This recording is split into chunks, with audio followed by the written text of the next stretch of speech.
करते हैं आप लोग अच्छे से होंगे, मैं भी अच्छी हूँ और आप लोग का आशीर्वाद मेरे ऊपर बना रहे। और वीडियो में जो मैंने अगली वीडियो में आप लोगों को बताया था, अभी उसके आगे की मैं स्टोरी आप लोग से शेयर करूँगी। जैसे मैंने बताया था कि उनके दोस्त ने बताया कि किसी और लड़की को चाहने लगे, और मुझे तो पूरा विश्वास था कि मेरा प्यार सच्चा है, तो मैंने भोलेनाथ के ऊपर छोड़ दिया था। और जब उनसे मुलाकात हुई थी तो उन्होंने पूछा था तुमको जलन तो नहीं हुई, ये गुस्सा तो नहीं? उन्होंने बोला ऐसा कुछ नहीं है। फिर इन्होंने मुझसे वादा लिया है कि तुम कुछ दिन के लिए और बनारस चली जाओ, और उसके बाद मैं देखता हूँ कैसे क्या करना है। और अभी तुम मतलब मम्मी के पास लौटना नहीं चाहती हो, कैसे क्या होगा, तो हम सोच विचार के फिर अब बताएँगे। हमने कहा चलो ठीक है, बोल रहे हैं तो एक बार और इनको मौका देते हैं। तो मैं आंटी के साथ बनारस फिर वापस चली गई। तो वहाँ पे मैंने कहा कब तक आंटी के भरोसे मैं रहूँगी, या किसी के भी भरोसे कब तक जीऊँगी। तो मैंने बोला कि ऐसा है आंटी से, आंटी आपके ऑफिस में कोई ऐसा काम हो, अब जैसे मैंने इंटर किया है और ऑफिस में ऐसे प्राइवेट भी लोग रख लेते हैं, चाय वगैरह लाना है, फाइल यहाँ वहाँ ले जाना है, अगर ऐसा कुछ निकलता है तो आप तो दरोगा हैं और आपकी अच्छी पहचान है। क्योंकि उन्होंने अपने ऑफिस में कई बार मुझे घुमाने ले गई थी, बनारस के एयरपोर्ट घुमाने ले गई थी, और एयरपोर्ट पे काफ़ी दिन की अपनी की ड्यूटी लगी थी, तो हमेशा घुमाने फिराने ले जाती थी, मंदिर वगैरह। ऐसा नहीं है कि ले गई थी तो मुझे घर में या बंदी बना के या सिर्फ काम ही कराती थी, घुमाती फिराती थी, लेकिन सिर्फ वो चाहती थी कि मैं उनके बेटे से शादी कर लूँ। तो मैंने आंटी से बोला मेरी जॉब कहीं लगवा दीजिए, मैं आप लोग के भरोसे कब तक रहूँगी, और जॉब करने लगूँगी तो कुछ मैं भी अपना खर्चा निकालूँगी, भले चाहे 2-4 हज़ार 5 हज़ार कुछ भी मिले तो कम से कम कुछ तो रहेगा। तो और नहीं तो कॉलोनी में जहाँ रह रही थी पुलिस लाइन में, हमने कहा कोई छोटे छोटे बच्चे जैसे एडमिशन होते थे उनको तो पढ़ा ही सकती थी, ABCD है और छोटा बड़ा का लिखना पढ़ना, इतना मतलब छोटे बच्चों को तो पढ़ा ही सकती थी। तो इंग्लिश तो उतनी अच्छी नहीं थी, लेकिन हाँ कोई नर्सरी KG के बच्चों लोग को इतना तो पढ़ा लेती थी। तो कोई मिले तो आप मुझे बता दीजिए, या घर आ जाए बच्चे या तो मैं उनके घर पढ़ाने। हाँ हाँ ठीक है रानी, मैं पता करके सब कुछ बताऊँगी। अब वो सोच रही होंगी कि अगर मैं इसकी जॉब लगवा दिए, नौकरी लगवा दी, इसके पास पैसे हो गए तो ये कहीं चली ना जाए। तो वो चाहती थी कि मेरे बेटे से शादी कर ले, और या तो सोचती रही हूँ कि कहे ये अपने मुँह से ठीक आंटी मैं आपके लड़के से शादी कर लूँगी, आप मेरी जॉब लगवा दीजिए। मतलब कुछ ऐसा चाहती थी, उनके बातों से लगता था। बाकी तो ऊपर भगवान ही जाने क्या है क्या नहीं, वो तो वही जानते हैं। धरती पे भेजने से पहले लोग कहते जोड़ा बन जाता है, तो उन्होंने किसके साथ मेरा जोड़ा लिखा, किसके साथ मेरा साथ लिखा, ये तो कोई नहीं जानता। धीरे धीरे 5-6-7 महीने बीत गए बनारस में। उसके बीच में कई बार इलाहाबाद आना हुआ, लेकिन इनसे मुलाकात मेरी नहीं हो पाई, क्योंकि जब भी आती थी 1-2 दिन के लिए आंटी आती थी और फिर चली जाती। कभी कभी अकेले ही आती थी, मैं ही बहुत जिद करती थी तो लेके आती थी, मुझे पार्सल वगैरह लेके आती थी। तो फिर जब 5-6-7 महीने बीत गए, उन्हें इनके तरफ से कोई चिट्ठी, ना इनके तरफ से कोई वो न संदेश, न खुद बनारस आए, सिर्फ एक ही बार बनारस आए मुझसे मिले। तो मैंने सोचा कि अब की जब इलाहाबाद जाऊँगी तो मैं लौट के बनारस नहीं आऊँगी। और फिर जब आंटी 1 हफ्ते के लिए इलाहाबाद आ रही थी, और क्योंकि नवरात्र पड़ने वाला था और नवरात्र में पूजा करती थी पुलिस वाली आंटी, अपनी देवी देवता का जो भी उनका पूजा होता था तो पूजा वगैरह करती थी, कोई 9 दिन व्रत रहती थी, तो ज़्यादातर इलाहाबाद में ही रहना पसंद करती थी। तो उन्होंने पूरा 10 दिन की छुट्टी लेकर इलाहाबाद आई, फिर मैं भी आई साथ में। हुआ नवरात्र ख़त्म हुआ, पूजा वूजा सब कुछ हुआ। मैंने वही शारदा माँ से बोला, शारदा माँ की पूजा करती थी वो, और मैहर भी गए थे, तो मैंने वहीं पे प्रार्थना किया मैहर माँ से, शारदा माँ से, कि अब मैं इलाहाबाद चाहे मुझे अकेले ही रहना पड़े, मैं अकेले ही रहूँगी, पर मैं अब बनारस नहीं जाऊँगी, और माता रानी आप साथ दीजिएगा। फिर 10 दिन बीत गए, आंटी तैयारी करने लगी बनारस जाने के लिए। तो मैंने बोला आंटी मैं बनारस नहीं जाऊंगी। कहीं क्यों नहीं जाओगी, कहाँ रहोगी अकेले? हम अपना मैनेज कर लेंगे, लेकिन मैं बनारस नहीं जाऊंगी। तो कहे तुम पागल न बनो, ज़माना बहुत ख़राब है, ये है वो है, सब कहने लगी। हमने कहा कुछ भी आप सोचिए आंटी, पर मैं नहीं जाऊंगी, मैं अभी यहीं पर रहूँगी। तो कहे सोच लो, कल तो हम जाना है, हम कल तक का समय तुम्हारे पास। हमने कहा ठीक है। फिर आंटी अपना सो गई थी। फिर मैं निकली, गई एक क्वार्टर ढूंढी अपने लिए, जहाँ पे पुलिस आंटी मेरी मम्मी लोग रहती। तो उससे थोड़ा आगे रोड पे था, मम्मी लोग गांव के अंदर रहती। तो रोड के अंदर कोई बताया वहाँ पे रूम खाली है, देख लो, पता कर लो। क्योंकि वहीं पे एक मेरी सहेली भी रहती थी, वो यादव थी, उसका नाम सुनीता। तो बहुत मुझे मानती थी भी, उन्होंने भी बहुत साथ दिया मेरा, हर एक चीज़ भी। तो उसी ने बताया था मुझे। तो फिर मैं गई ढूंढते ढूंढते। तो मैंने पूछा हाँ रूम खाली है क्या? तो बोली हाँ। तो बोली कि कौन रहेगा? हम कहे हम ही रहेंगे। तो क्या अकेले रहोगी? हम कहे हाँ। तो क्या करती हो? तो मैंने बताया ट्यूशन वगैरह पढ़ाऊँगी, कई जगह बात हुई है, सिलाई विलाई सिखाऊँगी, सिलाई भी सीखा है। तो उनको नहीं मालूम था कि उनकी मम्मी के पीछे रहती हैं, अपनी मम्मी को घर छोड़ के आएंगी। क्या तुम्हारा कोई नहीं? हम कहने कोई मेरा नहीं है। अच्छा, अच्छी आंटी थी। और फिर बाद में पता चला कि वो भी प्रजापति हैं। तो उन्होंने फिर दिया क्वार्टर, और तब शायद क्वार्टर 200 कुछ रुपए का था। उन्होंने बोला कि एडवांस जमा करना पड़ेगा, क्योंकि खपड़ैल था, कच्चा घर था, ज़मीन भी कच्ची थी, ऊपर भी खपड़ैल था, मतलब पक्का घर नहीं था। तो 2 रूम थे और खूब बड़ा सा आंगन था। तो एक रूम में कोई दूसरा पहले से रहता था किराएदार, और दूसरा रूम फिर उन्होंने मुझे दिया। कहा कब से रहोगे? हम कल से आएंगे रहेंगे। और मैंने उनको 100 रुपये दे दिए। हमको एडवांस आप ये ले लीजिए, कल जब मैं आऊँगी बाकी पैसा आपको दे दूँगी। तो बोले ठीक है। और फिर मैं आंटी जब जाने लगी, मैं बोली मैं नहीं जाऊँगी। आप क्या तुम कहाँ जाओगी, किसके साथ रहोगे? हम कहा इससे आपसे कोई मतलब नहीं, तो मैं कैसे रहूँगी? तो कहीं वही कहीं कि देख लेना, तुम मुझे छोड़ के बहुत पछताओगी रानी, अकेले रह नहीं पाओगी, ज़माना तुमको जीने नहीं देगा। उनके कोई बात नहीं आंटी, जब अगर नहीं जीने देगा तो मैंने बनारस तो देख लिया है, मैं आ जाऊँगी आपके पास। तो बोली सही? हम कहा हाँ सही, आ जाऊँगी। हाँ चलो ठीक है। 2-4 दिन बाद शायद मुझे फिर पार्सल लेके आना पड़ा, तो मैं आऊँगी। फिर तुम्हें अगर चलना होगा तो चलना मेरे साथ। अभी कहाँ जा रही? मैंने नहीं उनको बताया। तो मैंने क्वार्टर लिया। मैं बोली एक मेरी सहेली है, काफ़ी दिन से मुझे बुला रही थी, उसी घर जाऊँगी, रहूँगी 2-4 दिन। कहीं कहाँ पे है? हम कहे यहीं पे है, आप जाइए, जब बनारस से आइएगा तो मैं 5-6 दिन बाद आपके घर आऊँगी आपसे मिलने। अच्छा, वो चली गई।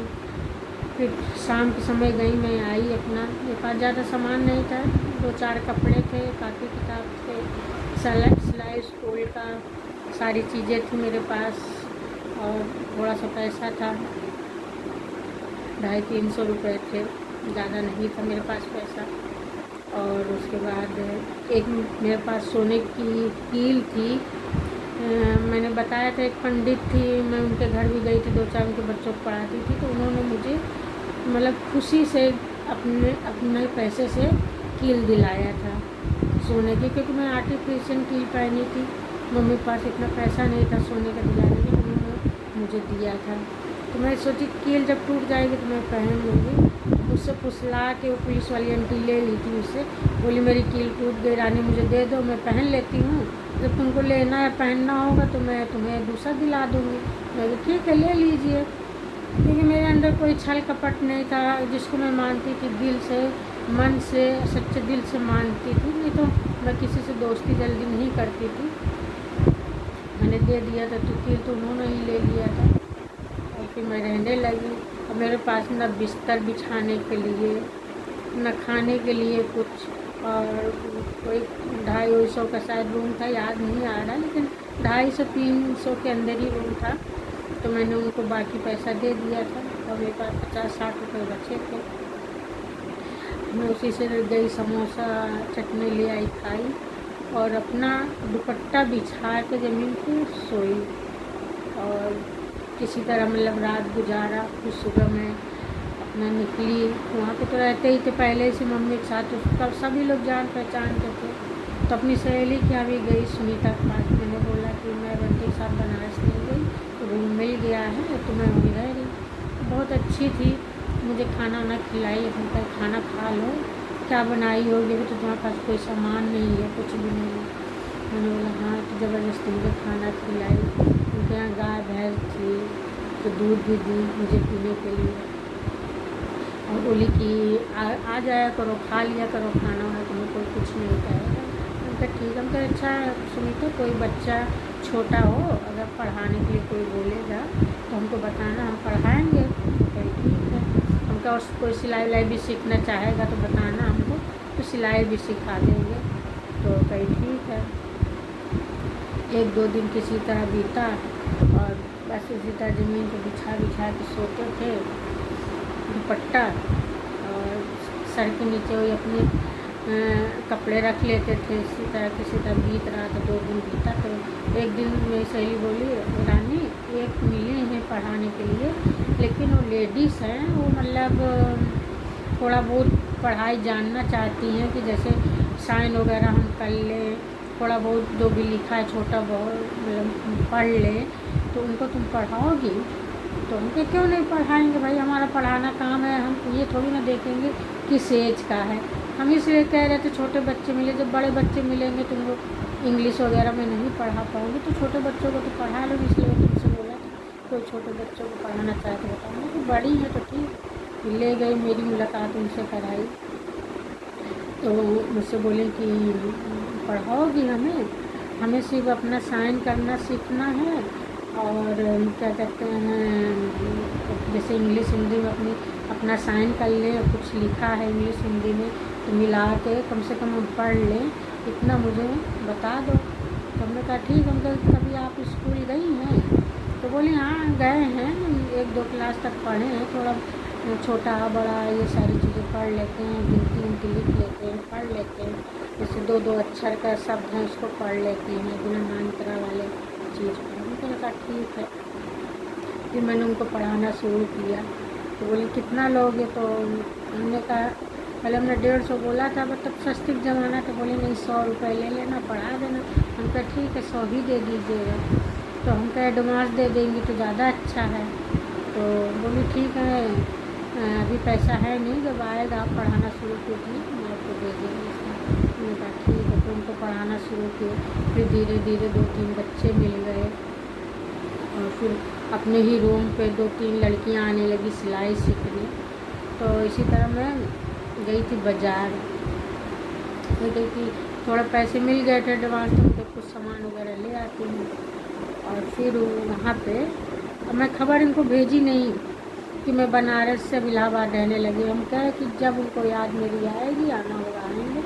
मैंने एकदम निश्चित कर लिया था कि अब मैं अकेले जीना सीखूँगी और अकेले ही रहूँगी। मैं किसी के ऊपर न सहारा न किसी के ऊपर बोझ बनूँगी ही नहीं।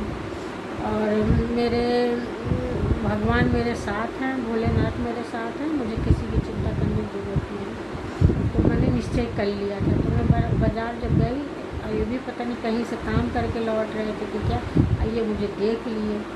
तो उतनी समय कुछ नहीं बोले, लेकिन मैं इनको नहीं देखी, और मैं बाज़ार से 1-2 सब्ज़ी लेके आई।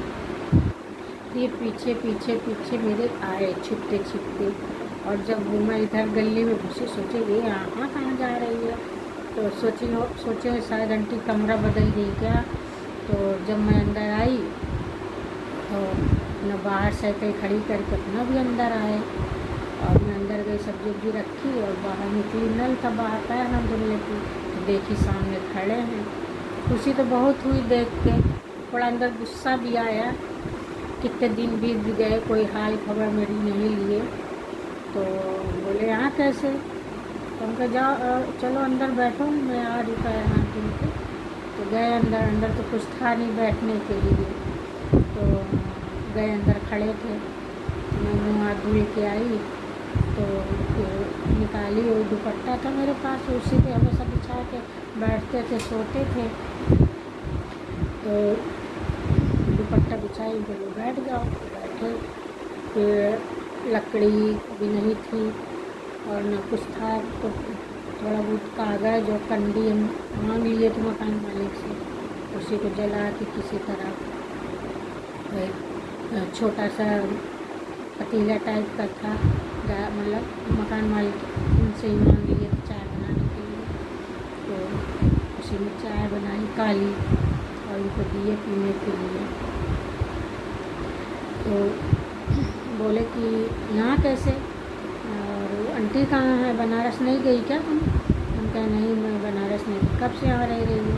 हमको हो गए धीरे 5-6 दिन। क्या खबर भी नहीं भेजी कि सबको, किससे खबर भेजी? घर तुम्हारे जाएं तो लड़ाई हो, गांव में भी अगर जाते हैं गांव वाले देखते तो शिकायत करते रानी आई यहाँ पे, क्या फ़ायदा? जिसको मेरी याद आएगी तो आएगा ही। क्या आज मैं तुमको बाज़ार में नहीं देखता तो मुझे पता भी नहीं चलता। मेरे से पूछे क्यों नहीं गई आंटी का? उनको सुनो, आज एक बात तुमसे मैं बोल देती हूँ, अब मैं किसी के साथ नहीं रहूँगी, ना मम्मी के साथ, ना पुलिस वाली आंटी के साथ, और मैं अपना जीवन अब अकेले ही व्यक्त कर लूँगी और मुझे तुम्हारे भी सहारे की ज़रूरत नहीं है। मैंने तुमसे सच्चे दिल से प्यार किया, इतनी सारी लोगों की बातें सुनी, इतनी सारी लोगों के ताने सुने, अपनी मम्मी से आए दिन मार खाया, किसके लिए? तुम्हारे लिए। लेकिन अगर तुम भी मेरा साथ नहीं देना चाहते तो मुझे कुछ तुमसे कोई शिकवा, कोई मतलब शिकायत नहीं है। तो ये भी मत सोचना कि रानी गुस्से में बोल रही है, मैं अपनी दिल की बात तुमसे बता रही हूँ। मुझे किसी का भी सहारा नहीं चाहिए। अगर तुम्हारे अंदर मेरे लिए प्यार है, सच्चे मन से दिखाने वाला प्यार नहीं, अगर सच्चे मन से प्यार है तो तुम्हारा वेलकम है मेरे यहाँ, और अगर नहीं है, तुम किसी और को चाहते हो, तो मुझे कोई शिकायत नहीं है, कोई भी शिकायत नहीं है। तुम जाके आराम से उसके साथ रह सकते हो, शादी कर सकते हो। हम कभी शिकायत किए या लड़ने तुमसे आए तब तुम कहना। अच्छा ये कुछ नहीं बोले तो कहे इसी तरह चूल्हे में खाना बनाती हूँ, लकड़े कंडे कुछ नहीं है, कुछ नहीं है। तो चाय पिए, बोले ठीक है मैं जा रहा हूँ। तो जाओ, तो मैं पूछी भी नहीं कि कब आओगे, कब नहीं आओगे, उनका ठीक है जाओ। लेकिन गए और फिर मार्केट से मेरे लिए स्टोव खरीद के लाए, मिट्टी का तेल वगैरह भरवा के फिर आए। उनके क्या हुआ, फिर आ गए। स्टोव को साइकिल पर रखा था, अंदर नहीं लेके आए। कहीं जाओ देखो साइकिल पर कुछ सामान रखा, उठा लो। तो मैं गई देखी तो स्टोव था, तो मैं लेके आई। मैं कि ये कि घर के लिए लेके आए हो क्या? क्या घर के लिए ही लेके आया, क्योंकि थोड़ी देर बैठे रहे, बात करते रहे। तो कहें ठीक है कोई बात नहीं, और अब जब तुम घर द्वार छोड़ ही दी हो तो ठीक है, और मैं अब तुम्हारे साथ ही रहने की कोशिश करूँगा, और मैं रोज़ आऊँगा, तुमसे मिलूँगा। सब कह के फिर जाने लगे। तो मैंने बोला स्टोव नहीं ले जाओगे क्या? क्या स्टोव घर ही के लिए तो लाए, वो भी तो मेरा घर है, अब जहाँ तुम रहोगे वही तो मेरा घर है। इस तरह बोले, और बोले स्टोव में तेल पूरा भरा है और खाना वाना बनाना है इसी में, यहीं पर रहना, और मैं रोज़ आऊँगा मिलने। इस तरह करके फिर वो डेली रोज़ मुझसे मिलने आने लगे। तो धीरे धीरे अपना चलता रहा, और अब इसके आगे की कहानी मैं आपको कल बताऊंगी।